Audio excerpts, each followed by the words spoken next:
Welcome, ladies and gentlemen, to FOBtv, the future of business. I'm your host, Kevin Benedict. I'm a futurist and lecturer here at TCS, and we're going to be talking all about the future of healthcare today. And to help us do that, I've invited my TCS colleague and head of innovation for the UK and Ireland, Ved Sen, to join us. Ved, thanks for being here today. Thanks, Kevin. And hi, it's a pleasure to be here. Now, as many of you might know, we're doing this series on the future of healthcare, and I think it's important to give us a global perspective on this. And that's why instead of just interviewing yet another person from the US, I want to reach across the Atlantic and get Ved to join us for a European perspective on that. So where are you calling in from today, Ved? Well, Kevin, as you know, I live just outside of London in a little place called St. Albans. So I'm working at home. It's a Friday, and yeah, that's where I am. Oh, that's great. Well, thank you for joining us. Now, I know you and I have worked together off and on the future of elder care and all kinds of different components of that. But I just want to get an update from you on where you're seeing the impact of AI and automation and all this stuff. So to get us started, how has your interaction with healthcare been influenced or impacted by AI, Ved? So if I address that as a patient, Kevin, I'm going to have to say I haven't really felt that. I've not walked into a doctor's surgery and said, "Wow, that was so cool. That was AI." And I don't know whether we should expect that, or maybe AI just does its best work when it's invisible and behind the scenes. Obviously, from professionally, because we work with some of our colleagues in the NHS, we are seeing sort of the incidence of AI, but often for the starting point for a lot of healthcare organizations is still very much in the back office, or perhaps in the non-clinical aspects to get hospitals running better, faster, to kind of do checkout and admin processes better. We've done some work for one of our NHS trusts where we help them to just do the paperwork when you're leaving hospital, because the discharge process sometimes can take hours. Yes. That's just dead time for everybody. So if you can make that, instead of a 3-hour process, if you can make it a 20-minute process, that's a big win, both for the patient experience, but also it kind of clears up beds faster. So that's a double win. So I think right now in those kinds of edge scenarios, but we do expect a significant push into core healthcare as we go forward. So what about you as a family man? How often are you pulling that out and using that as your medical expert in the house? It's a good question. I haven't really done a lot of asking AI for help, but I know so many people who very, very regularly ask it for help. I think the one area where I have been looking at AI a lot is with respect to allergies, because I feel like you get very personalized, localized, personalized information on allergies, because allergies are really weirdly individual. Yeah. Right? And so that's been really helpful for me because it gives me inputs on what to avoid, what kind of foods that I might be sort of allergic to, what kind of weather patterns I should be avoiding. And that's really important because as spring gets in, I get into sneezing fits. I sneeze all through the day. Oh, yeah. So that's a really big win for me. I tell you, we're probably using AI, 50 times a day here at my house in Boise, Idaho. My wife, she has tennis elbow right now from some of our activities that she's been involved in. So she's looking that up. It's giving her instructions. Do you do cold packs or hot packs? Which one works? Which one's not? All this kind of stuff. And it's being very efficient. Matter of fact, the other day when I had an annual medical visit, my doctor pulled up. They have dedicated system that's AI that is a support system for doctors. So every time I'd ask him a question, he would spin around and say, well, let's get the experts, and just, typed it in and pulls up the answer, can print it out. But it's very dedicated and trained on all the medical, information. But I think the big win there is really that it's stating the obvious, but let's say it anyway, that a human doctor in their lifetime will see a few thousand patients, maybe tens of thousands if they've worked for like many, many, many years. And AI is coming off a database of millions. Oh, yeah. So especially I think in those cases where you happen to have a slightly different starting point. Maybe you've not grown up in that country or that environment, Yes. or maybe you have an ethnicity that's different. Then local doctors may not have come across your kind of body type or physiology. And I think that's where it starts to kind of, it's always human in the loop. But if it recommends a bunch of stuff that the doctor wouldn't have thought of and now is happy to consider, that's gold from a healthcare perspective. So how has your interaction with healthcare been influenced or impacted by AI? I feel like, as I said, I think a lot of it is kind of hidden, because I know that we are now seeing faster route to market for drugs, and we are kind of, we're able to cut what is a 10-year cycle for drug discovery to now 6 or 7 years, because a big chunk of it is done by AI, especially things like molecule design. So there's all the stuff coming through, which we don't necessarily see on a day-to-day basis.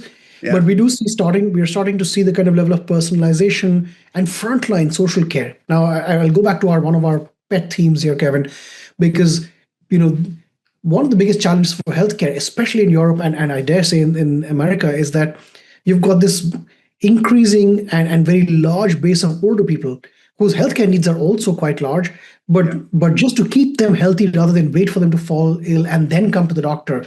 That wellness piece, I think, is absolutely critical, because that's where we will drown with the demand if you're not careful. So I think we are seeing a lot of impact of AI on those kinds of frontline social care, where resources are thin. You have to rely on more than just human-based programs to keep people healthy.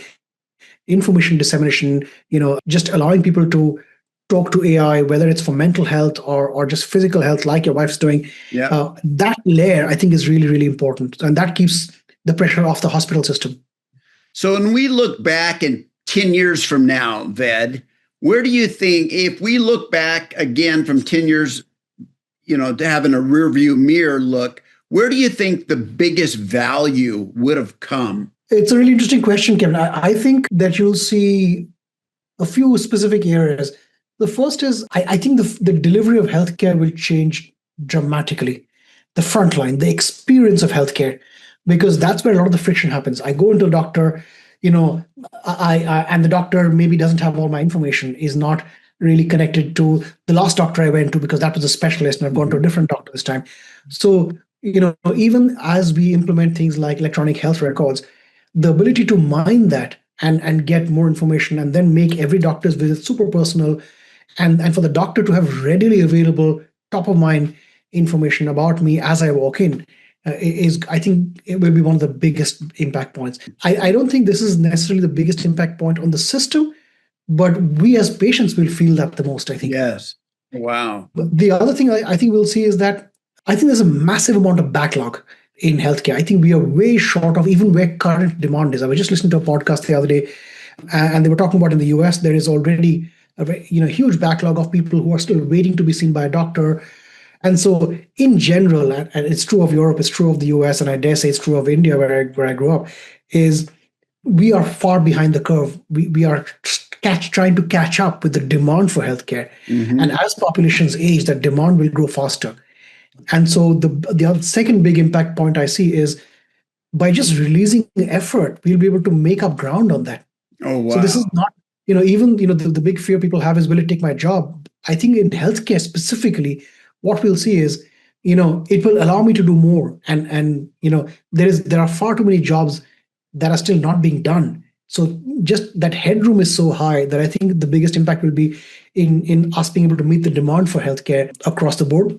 And in that, I think a really interesting phenomenon we'll see is our ability to reassign the right kind of work to humans. But today, by default, people do everything. The kind of repetitive admin work and the time with patients and the diagnostics and the support. And I think we can start to be more thoughtful about which bits are best done by humans and which bits should we do with AI, so that we can really get the best possible outcomes given that combination of resources. And Ved, to your point, especially in the US, because of the economics around healthcare, there is just massive amount of medical attention that is desired and needed, but because of the economics, you have people just not going. No, you're right. And this is, we say this in the enterprise, that AI also, by bringing that price point down, makes economically viable things that otherwise just wouldn't get done because it just doesn't make sense. And I think you can apply the same thing to healthcare. If you think of it as a pyramid, there are probably people and problems at the bottom of the pyramid who are just falling off because of commercial or economic reasons. And to just be able to bring that into the tent is a big win. I think people also, I think we sometimes miss the fact that there is a social good to health. Our health doesn't just depend on my health, doesn't depend on my being healthy. My health depends on my living in a healthy society and community. And so it's not good enough for me to be healthy just because I can afford it. It's really important that everybody around me and the people I interact with in the bus or the train or the plane are healthy as well. And I think that is a very critical component of this. So I get your point. Bringing more people into the healthcare, into the tent to be looked after, I think is quite invaluable. Oh yeah, and helping the doctor with diagnostics and decision making, all of that, so they can potentially help more people as well, because they're getting precisely to whatever the health issues are very quickly. They're able to be very accurate in the treatment of it and move us through in a more healthy manner. Boy, I can't wait till that happens. So can I ask you, Kevin, are you seeing in the US, especially because, the structure is very different. And I know that in the US, there is this concern about, litigation, and that becomes a big part of healthcare in every conversation. Are you seeing doctors adopting AI, or is there fear of, is there a legal angle to even AI adoption that might be holding it back in the US? I haven't seen that.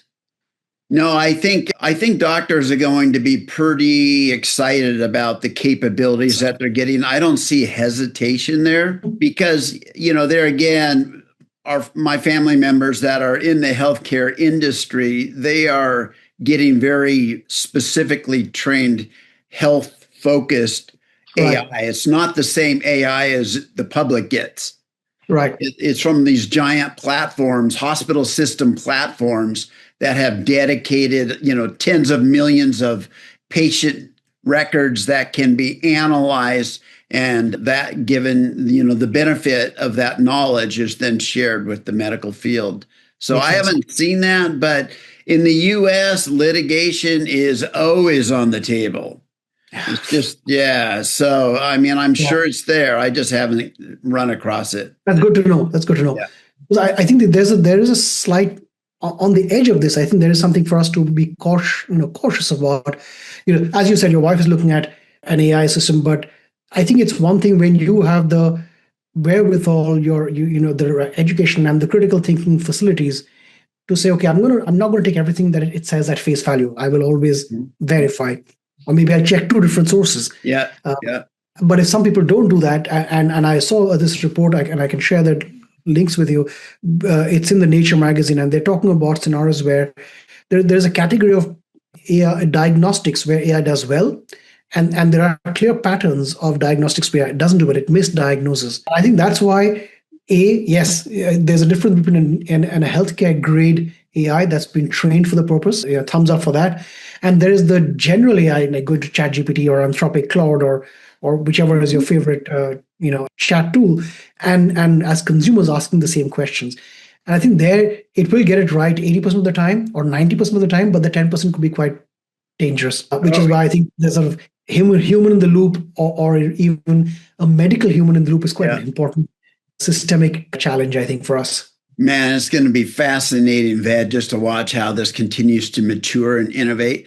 But while you and I sleep on a circadian rhythm of 24 hours a day where we need refreshments, food, substance, fuel, all of that, the AI system, 7 days a week, 24 hours a day is learning. So, we see how fast this AI is accelerating, and what it got wrong last month maybe gets perfect this month. Just wow, it's going to be such an interesting journey that we're all on. So let's talk about a closely related concept to AI, which is automation. Where do we see automation, like AI-powered automation driving advancements and progress in healthcare? I want to also preamble this by saying, and I've just written about this, that, I think in a lot of organizations today, people see AI as kind of automation on steroids. It's better automation for a lot of people.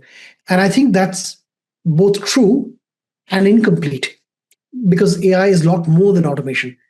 But yes, a subset of AI is, better automation. And I think that applies to all those use cases where you have human beings doing work, either that can be done at a lower cost or faster or more efficiently. And of course, in the healthcare system, there's a massive amount of that. So, you're going to see that across all kinds of processing, all kinds of workflows, all kinds of diagnostics. You will get a lot more automation. And I think I can't think of a part of a healthcare process that won't benefit from that kind of automation overhaul. But I think as we do that, you're going to still go back and have to ask the question of, are we force-fitting AI? Because sometimes there's a need to do AI. And maybe there was a simpler answer than AI, because AI can be economically quite expensive if you're going to consume a lot of tokens, either in training or in implementation. So it's worth asking the question to say, does this really need AI? Or is it a much more deterministic, predictable, and therefore a traditional software automation type of scenario? But I go back to that point on where I think the biggest value for automation in healthcare is that headroom clearing up the massive backlog of supply. There are nursing shortages, there are diagnostic shortages, there are care professional shortages. So you can pretty much look across the board, especially in places like the UK, and you'll see that every year they publish numbers about the shortage of healthcare professionals across the board. So all of that can be addressed through automation, I think. So there's it's a hard question to answer simply because it's pretty much everything. Oh, yeah. So let's circle back to AI again, and let's talk about the benefits in having more precision and personalized medicine. Because right now they're playing the medical professional, they're going to look at kind of what are the odds that this is the problem? What are the odds that this is the problem? Yep. They're always looking at, they're saying the most likely scenario will be this based upon what I'm seeing here. But if you can have personalized and precision medicine where you can get data that gets you, higher probabilities of accuracy, to me, that seems like it would just be incredibly useful, not only from an economic model, but just getting you to the problem and getting a solution quickly.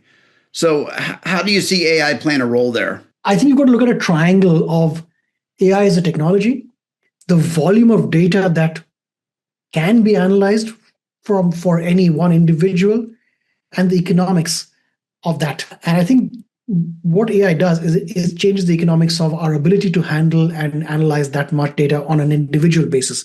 So I think the way we've all seen healthcare work, you and I, is, you feel a symptom and you go to the doctor and you get it cured. And plenty of people have pointed out that's not healthcare, that's sick care. Mm-hmm. You are waiting for something to happen before you go to the doctor. Something to break. Something to break. Actually, I heard this gentleman speaking who I think he's a former Surgeon General of the US. I think current Surgeon General of Indiana, if I'm not mistaken. He said the way we do healthcare is the equivalent of driving around at night with our headlights off and navigating by bumping into things, because that's how we fix things when things break and when we kind of.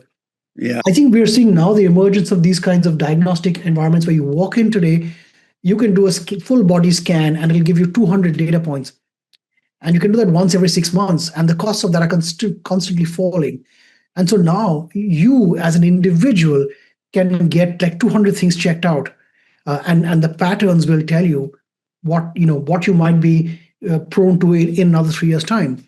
We've seen instances of systems that can look at the vibration levels on your retina and get an early warning signal for potential later life dementia or kind of cognitive decline. And these are all, I think our bodies are full of these tiny micro signals that we were just not able to process. We just didn't have a way to capture them. We didn't have a way to process them. It was too expensive to do it at an individual population scale level. Now, as the costs keep falling, as the economics changes, our ability to gather all this data and then throw it at an AI tool.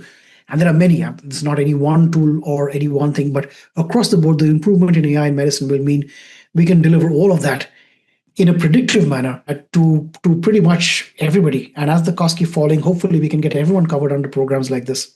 Oh, yeah. And so that kind of points us toward the concept of digital twins, doesn't it? The ability to collect this information and create digital representation of a physical object, meaning us, our bodies. Yes. I could, to me, and when I think through this, I can imagine a time where at birth, your digital twin is birthed as well.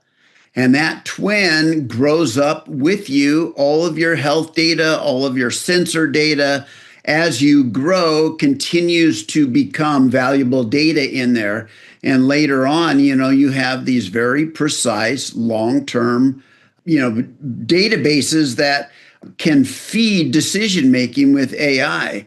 So are you seeing other things, or what role do you see? There is a philosophical side to it, because your data starts before you're born. Yeah. There is data about you that is encoded in your genomics long before you're born. Yeah. And so maybe your twin arrives even before you do.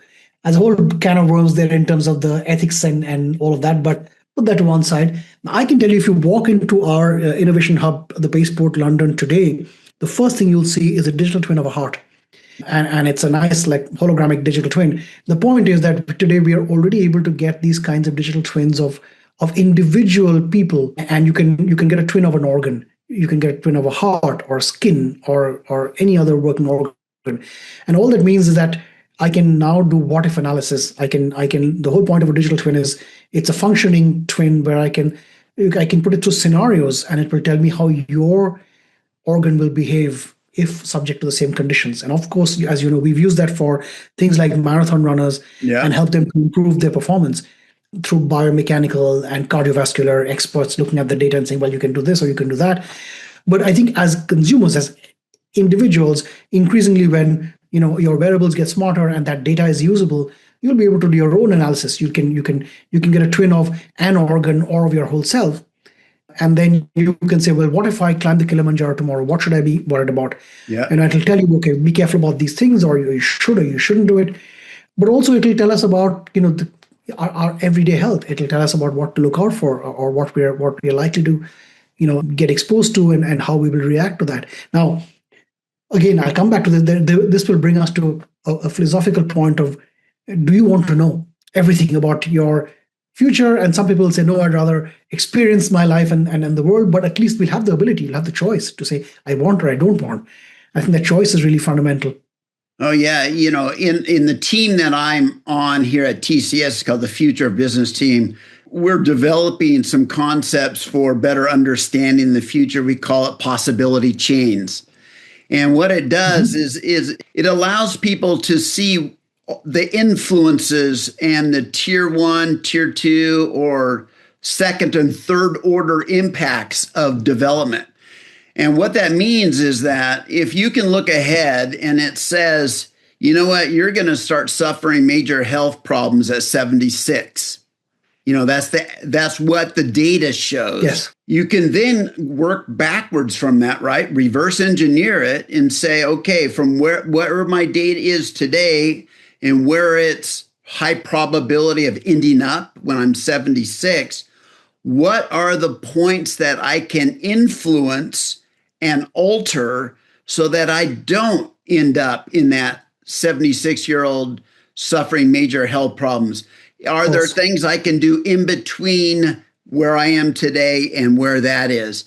And so the possibility chain notion is, if you can see what might impact each step along the way, then you can go back and say, okay, what are the points along the way where I could have influenced the ultimate result, or at least delayed it or improved my odds? No, you're right. And I think there's a nuance there, Kevin, of I think from what I understand, and I know that today we recognize that a lot of healthcare is actually deeply individual.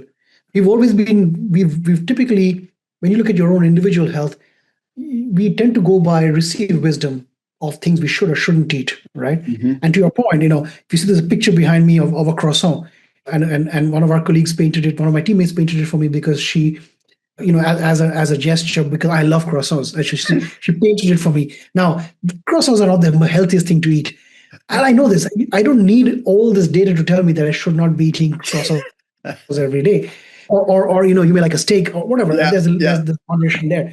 So some stuff we know, but I think what we're now recognizing is that the way my body reacts to the same food is different from how. So the way I consume a steak and what happens to me is different from you, and maybe it's less harmful or more harmful to me. I think what we'll get to with the precision side of the medicine is not that croissants are bad and for you, or you shouldn't eat too many steaks, but it's okay for you to eat 3 a month, but for me it's okay to eat only one. Yeah. That level of micro advice, to your point.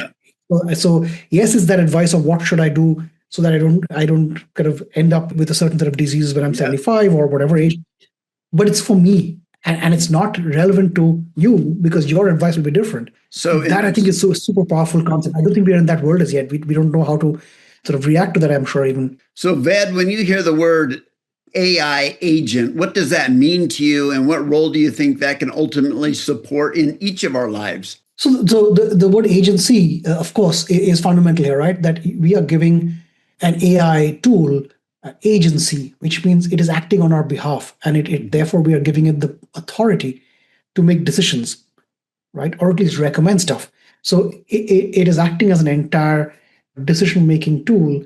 And then the question is, to what extent do we want to empower it, right? So if I have an AI agent that I've trained to look at let's say I have a smartwatch or I have some wearables, I could have an AI agent that looks at that every day, right?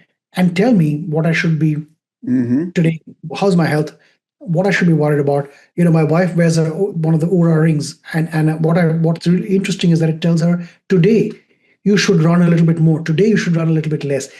It's not generic stuff. Because it tracks your sleep and says you are underslept. Maybe today you don't do a full run. And I think that kind of what an agent should do is give me that kind of personalized advice. Now that's good up to a point. I mean, I guess you can even do that today. Where it gets really interesting is if I also empower the agent to inform my doctor. Yeah. Should it go beyond a certain threshold, or if I can inform the agent to say, if my cholesterol level goes above this level, then book me an appointment because then I want to see my doctor. Now, when the AI agent can actually take action of that kind is when it gets really interesting. And of course, any of these conversations or any of these things become a double-edged sword because that action, has to be carefully designed, carefully engineered, and we shouldn't let it get out of control.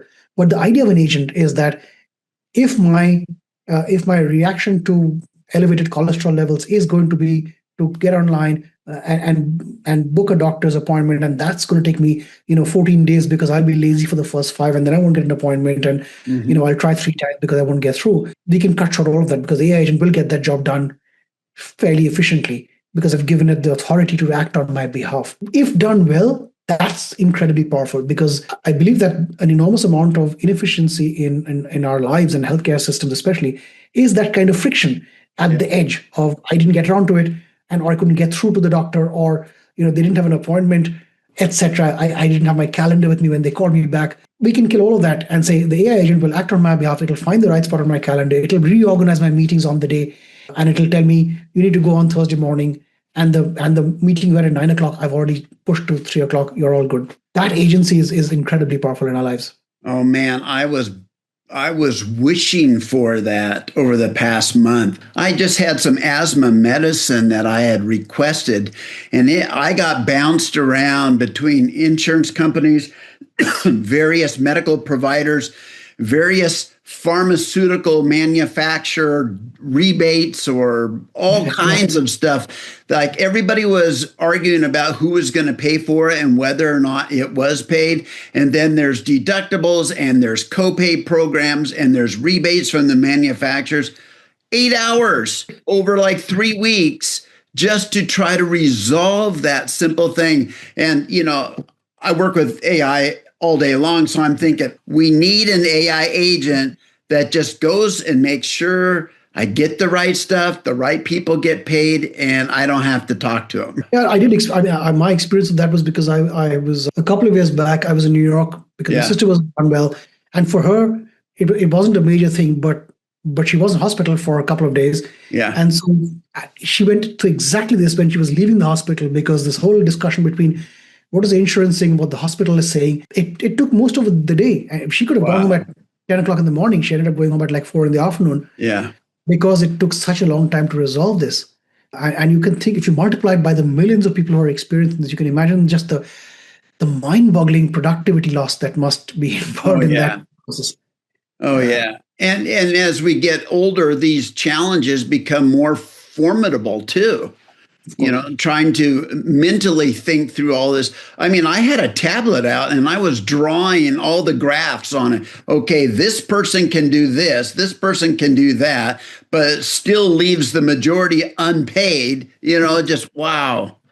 So the cool thing, Kevin, is that we're soon going to be in a world where you take the graph and maybe you've made it into Bayesian graph, what happens, and you then upload the graph into an AI system and it writes a software application for you. Man. That's the world we're getting into. I'm really excited by that. This ability to take, English language, as Andrew Karpathy says, English is the new programming language. Oh, yeah. Or I've drawn a picture. I just need to convert this picture. This is the logical diagram, and I'm going to chuck it into an AI tool, and it'll create an app for me that from now on, I will just add I'll add the instruction. It'll go away and do all the stuff for me. That's really powerful. Yeah, I've started building agents. Our daughter was looking for work, and so I set up an agent to do that for her, to look at 20 different locations on a daily basis, define which ones, by ranking them, which ones would be the best places to work, give the most flexibility for her graduate studies, so she could do both school and work, all of that. And so every day I was getting those lists and passing them on to my daughter. So I just thought that, so that was useful. Let's move on to physical robots now, Ved. How are physical robots going to contribute to improving healthcare? I on this one, Kevin, I feel we are, of course, this question has to be underscored by a timeline. Yeah. In the next 3 to 5 years, despite my being generally a techno optimist, I'm struggling to see a massive uptake until we get a moment of some breakthrough that dramatically reduces the cost of robotics. And I'm not seeing that just as yet. So I think we will see robots. We will see them in hospital settings. I could easily see in the next sort of 3 years robots that just do, I want to say, logistical work in hospitals, because there's a lot of stuff that has been carried around. Oh yeah. Doctor needs a stethoscope. Doctors always carry the stethoscope. They never need a stethoscope. But if the doctor needs a particular piece of kit or an instrument that has to be fetched from somewhere else, or the nurse needs supplies in a ward, lab test all day long, all of that. So I could see that happening very easily. I could also see some level of robotics going into the care sector, because you see this incidence of robots in the care sector where people who are need help with movement could really benefit from a robotic support, something that's trained to actually help you move or help you exercise, and can alert emergency services as required. But in general, I don't have that much of I would say confidence that I will see a huge amount of robotics uptakes within healthcare, simply because there are so many other lower hanging, lower cost things for us to do before we reach for the robot's shelf, because it's still much, much more expensive than all the other solutions that are already here. Yeah, our son works in the business side of a hospital system. And one of the first things they did, where you could visibly see physical robots, was all the floor moppers. Yeah. Robotic floor moppers, they're constantly quietly in the background going up and down, cleaning, scrubbing, disinfecting. In fact, I know a company in Ireland that does that, but also the robot uses ultraviolet. So it disinfects through ultraviolet. And those are much more efficient as well. Yeah. And, a robot can also build a map of the hospital and navigate itself. So those are all very powerful things. But those kind of use cases I could see a lot more. Wow. So last question here, and I'll let you go because it's a Friday. We're recording this on a Friday afternoon there in London, and you need to go get your tea and your biscuits. And so who financially wins and who loses in the healthcare industry when all this AI and automation works as intended? Well, first of all, let me say that, it is Friday, but, I'd be more than happy to sit and chat with you for hours without necessarily even needing to be bribed with biscuits. But to your question, I think financially, this is where I think the story is very different across the Atlantic. because the financial scaffolding of the healthcare industry is very different here, right? Yeah. The fundamental payer in healthcare is the government, right? And so who financially wins? The government massively, because essentially what you're saying is we're in this perpetual bind in terms of we've only got this much money to spend, because every time we spend a little bit more on healthcare, we have to take it from something else. Yeah. And right now, every government is having to spend more on defense and more on a whole bunch of other stuff. And so everything gets squeezed. So anything that makes your money go further is a big win. So I think governments in general in Europe will be massively benefited by smarter adoption of AI into the healthcare system. That's a given. Patients will, of course, win, because ultimately, this will all go into better patient systems. I think pharmaceutical companies will do well out of this, because they will use AI to produce drugs faster, make that process more reliable. So I could see, again, this is almost a question of who adopts it fast rather than a sectoral view. But those businesses that do, I think, will win. In fact, I would go as far as to say that if I look at the healthcare setup, let's say in Europe, I don't think there are losers, except for those who just resist the onset of technology and choose to remain and work as they're currently doing. But there is no one segment of people, I think, that will win at the cost of another. I think this is a real win-win for healthcare in general. Yeah, and when we take a look back here at at the US in particular, there are so many organizations and business entities that make huge amounts of money off the friction in healthcare. Every little friction point, they turn into a profit center. And so they like the friction, they like the slowness, they like all of that, because that's their business model. So it's going to be interesting. There's not always people looking for improvements in efficiencies because there's too much money to be made. Yeah, well, it's a cynical point, but I'm sure that's true. And I'm sure I'm not saying it's zero here as well, but I suspect the incidence is much less. Yes. But I think healthcare is one of those areas where every country has a slightly unique version of what works for them. The model, while I say Europe as a generalism, it's always slightly different in each country almost. Yeah. Because your population mix is different, your baselines are different, your ethnic mix, and therefore your disease mix that you're dealing with is different. And so all of that means that, pretty much everybody has to do this uniquely. And I guess the players are different as well in that context. Oh, yeah. Well, with that, Ved, I want to thank you so much for sharing your insights from the UK there. And I appreciate it. I think we all do. It's been a pleasure as always, Kevin. And like I said, we could do this for hours. There's so much to talk about. But yeah, let's hope that in the next couple of years, we're looking back on this conversation and saying, oh, how wrong we were. It's become so much better. It was so much better than we thought. I couldn't imagine how much it's improved in the last couple of years. Oh, man. I look forward to that. Ved, thank you so much. Take care, Kevin.